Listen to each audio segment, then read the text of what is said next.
রহমান ও খালেদা জিয়া উনি যেভাবে গণতন্ত্র প্রতিষ্ঠিত করেছেন, চালিয়ে দেশকে ইয়ে করেছেন, দেশের জন্য জান দিয়েছেন, তার জন্য জিয়া রহমান যে কাজটা করেছেন উনিও দেশের জন্য জান দিয়েছেন।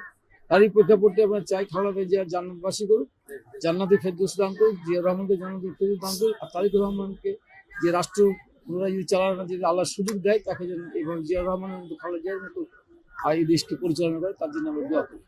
দোয়া করলাম ওনার জন্য। উনি একজন খুব ভালো মানুষ ছিলেন। উনি দেশের 3বারের প্রধানমন্ত্রী ছিলেন। ওনার উপরে বাংলাদেশের মানুষ বেশিরভাগ মানুষই খুশি। উনি মারা গেছেন, ওনার জন্য তার দোয়া করেন, ওনার উপরে মাগফিরাতের জন্য। ওনার কর্মকাণ্ড, কাজ কাম, দেশের উন্নতি, জনগণের যে সেবা করে গেছেন, সেজন্য আপামর বাংলাদেশের জন্য সাধারণ ওনার উপরে অত্যন্ত খুশি। ওনার মাগফিরাতের জন্য ওনারা আজকে যে দোয়া করেছেন, আল্লাহ যেন ওনাকে জান্নাতবাসী করেন।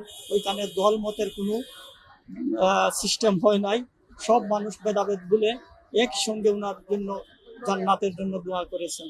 এটাই আমার হিসেবে উনি দেশের সাবেক 3বারের প্রধানমন্ত্রী ছিলেন এবং দেশ এবং দেশের জন্য, জনগণের জন্য, মসজিদ, মাদ্রাসা, এতিমখানা আর বিভিন্ন প্রতিষ্ঠানের জন্য যিনি যে অবদান রেখে গেছেন, সে অবদানের স্বরূপ আজকে মানুষ যে কৃতজ্ঞতা স্বীকার করছে, এটা আমি ওইভাবে এটার জন্য আলহামদুলিল্লাহ। আমার মনে হচ্ছে শুধু বাংলাদেশের নয়, বিশ্বের অনেক অঞ্চলে, বিশ্বের অনেক দেশেও এরকমভাবে দেওয়া হচ্ছে। কিছুক্ষণ আগেই শেষ হয়েছে, আপনি জানেন যে শোক রয়েছে, সেই রাষ্ট্রীয় শোকের অংশ হিসেবে আছে দেশব্যাপী প্রতিটি মসজিদে দোয়ার আয়োজন করা হয়েছে। তারই অংশ হিসেবে জাতীয় মসজিদ বায়তুল মোকাররমে কিন্তু নামাজের পরপরই দোয়া অনুষ্ঠিত হয়েছে এবং সেখানে সর্বসাধারণ মুসল্লি যারা সবাই অংশগ্রহণ করেছেন। এখানে বায়তুল মোকাররমের যিনি খতিব মোহাম্মদ আব্দুল মালেক, তিনি এই দোয়া পরিচালনা করেছেন এবং যেখানে তিনি বলেছেন দোয়া পরিচালনার আগে যে গণতন্ত্র প্রতিষ্ঠায় বেগম